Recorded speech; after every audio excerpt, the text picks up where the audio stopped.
Do you think you had too much debt to qualify for a mortgage? Well, stay tuned as I show you how to calculate your debt to income ratio.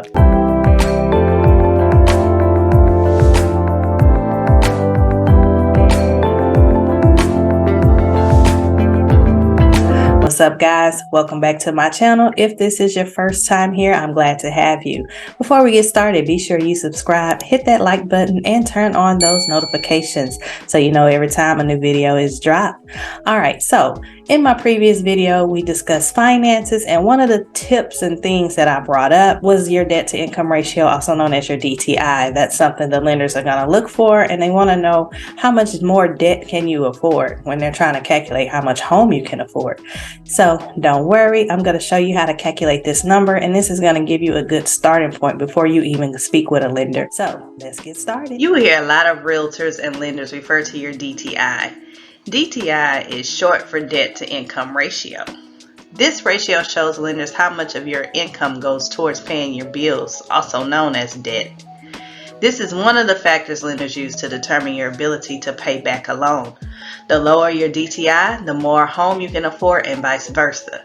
The max DTI varies depending on the type of loan you qualify for. Some loans can go up to 55% max DTI. So this is something your lender will let you know once they run your numbers. They'll let you know which loans you qualify for and the number that your DTI needs to be at. So I'm going to show you guys how to calculate your DTI. This is going to help you before you go speak with a lender, so you already have an idea of what you're looking at as far as your mortgage payments. So the first thing you want to do is calculate all of your monthly payments.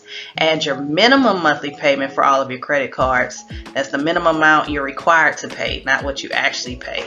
So you want your minimum amount, your monthly loan payments. This includes personal loans and auto loans and any student loan payments that you make. Next, you want to calculate your monthly gross income, your last two pay stubs for 30 days and calculate it that way. Or if you know your salary or your year end, you can take that number and divide it by 12.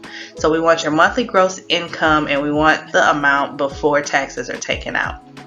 Divide your monthly debt by your monthly income, and this is your debt to income ratio before a mortgage is even in the picture. So in this example, I used a salary of $65,000 because that's about the average salary that most people make. So I just took the salary of $65,000, divided it by 12 to get this number right here, $54.17. So monthly debt, again, you want your minimum payment for your credit cards, any car payments you have, personal loans, student loans. So we're going to take the monthly debt divided by the gross monthly income and multiply it by 100%. So their DTI, or debt to income ratio, is 12.92%. Okay, now you're going to determine how much house you can afford. This calculation will give you a rough idea of what you will get approved for. Now keep in mind, other variables play a part in determining how much the lender will approve you for, like your credit score and your job history. You don't want your total DTI to be more than 55%. Doing this exercise will give you an idea of the maximum amount of house you can afford. There is a link in the description box for the website that will calculate your DTI, including your mortgage payment. In this example, the client wants to be approved for a $250,000 loan, but that will take them over the max DTI percentage. Their monthly mortgage payment would be $2,524. Remember, your mortgage payment includes your principal, interest, taxes, and insurance. The taxes will vary depending on the area and your state. I'm in Texas, and here we don't have state taxes, but we do have property taxes. Usually these taxes will also include your MUD and school taxes. The insurance is your PMI, which is private mortgage insurance. This is required on all FHA loans and conventional if you are putting less than 20% down.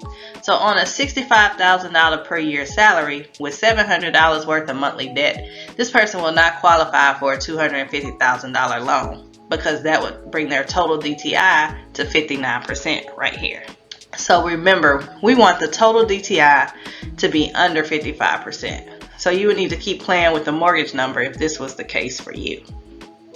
I did leave a link in the description for the website that will help you calculate all of this. Leave a comment if you have any questions about anything I discussed in this video. If you are a first-time home buyer and would like a copy of my detailed first-time home buyer's guide, click the link below to request a copy. Don't forget to like this video, subscribe to my channel, and turn on that bell so you're notified every time I drop a new video. Make it a good one. See y'all later.